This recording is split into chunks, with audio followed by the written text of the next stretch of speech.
Puppet script deciphered. Let's take a deeper look at this George Floyd psyop.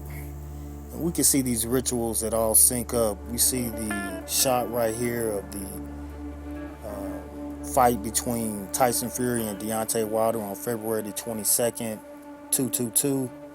20 days after the Blood Bowl, the Super Bowl, where the team, the Chiefs against the Niners, both wore red.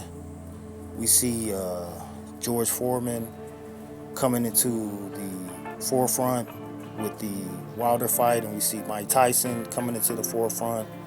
The synchronicity between Tyson Fury and Mike Tyson. We see the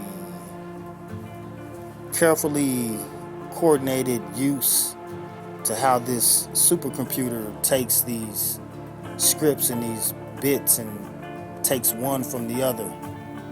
You see the zombie reference there, which is indicating some kind of mind-altering substance. We see this is part 2. We see the first match ended in a draw. We know their little narratives with the one-eye man is king during that bout. We see the first bout right here where it was a draw. We see the tongue being sticked out by Tyson Fury. We see Floyd come to the forefront. If I train him, I can teach him how to win. And this is after Wilder lost that fight against Fury in round 7, I believe, at 117 during that round. And we see the use of these names. We see reference to a resurrection, which is some kind of religious terminology here. We see the 4 individuals involved in the George Floyd ritual that happened roughly 93 days later. We see the Red Cross in critical need of blood donations offering trip to Super Bowl, LIV. LIV like live, like evil. And then we see that Super Bowl promotional image, the Blood Bowl, and the Red Cross was heavily involved with this. And we see Get Blood by January 19th. The 119 comes up. We know January the 19th is the last day of the horoscope sign of Capricorn. We know that George Foreman was born on January the 10th, which just so happened to be the day of the first lunar eclipse for the year 2020. So we see the name George with Foreman, and he's called Big George. That guy was called Big George. And then we see the name of Floyd Mayweather with the last name, George Floyd. Like, this is the kind of corny shit that we have to deal with what these people do. We see on February the 2nd, Andy Reid got his 222nd victory.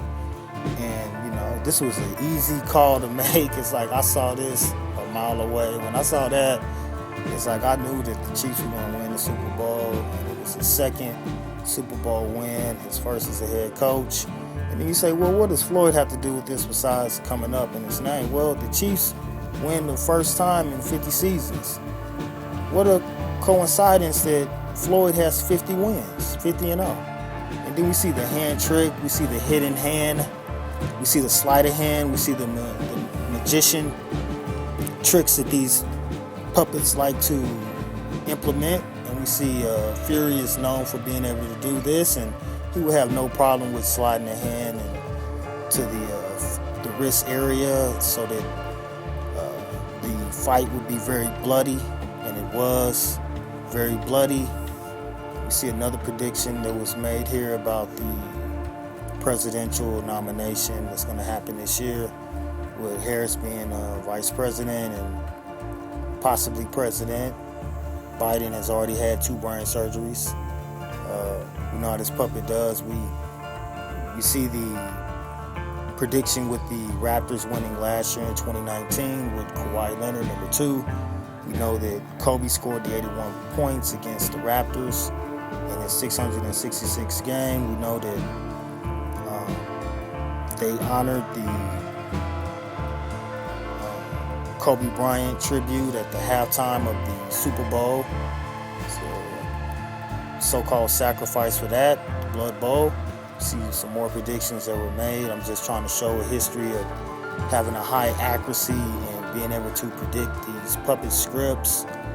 I've been doing this for a while and I'm very good at it. After the first Super Bowl win, Reed eager to try for the next one. I doubt they win.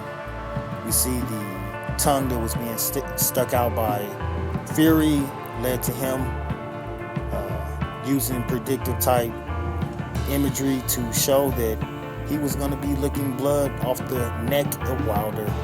And it just so happened that 93 days later we had this incident with someone's neck being held down by a knee. And we can see this goes back to the same rituals. Like I said, the energy is transferred from one ritual to the next, and it's all built upon the next event. And then we see Fury come into the ring in a king outfit with the attire, and we see Wilder coming looking like the villain. Said he felt like a zombie in there. They say that costume was 40 pounds, and we can see how they coordinate these things, and he looked it very often at that match, and that was all part of the script. And we see the time stamp of when the event was stopped in the 7th round at 1:17. We know that he trained at the Crunk Gym, and Emanuel Stewart's birthday was July the 7th. It's a tribute to him, and a shot of the back of Fury's head, that looks just like a demon to me. So I had to capture that and show that. And then we see George Foreman, birthday, January the 10th. Big George, the day of the first lunar eclipse, which is a full moon eclipse. We see Floyd Mayweather, birthday February the 24th, the 224, to sync it up with the memorial for Bryant and his daughter on February the 24th. And then we see the Simpsons predictive programming. They say that's not real, but as far as I can see, that is real, and that was a cartoon, and that did happen. So the images are there. I don't care what they say. It's like, we got the truth, and we see it, and we know what's going on. And it's our responsibility to make sure that everyone knows what's going on.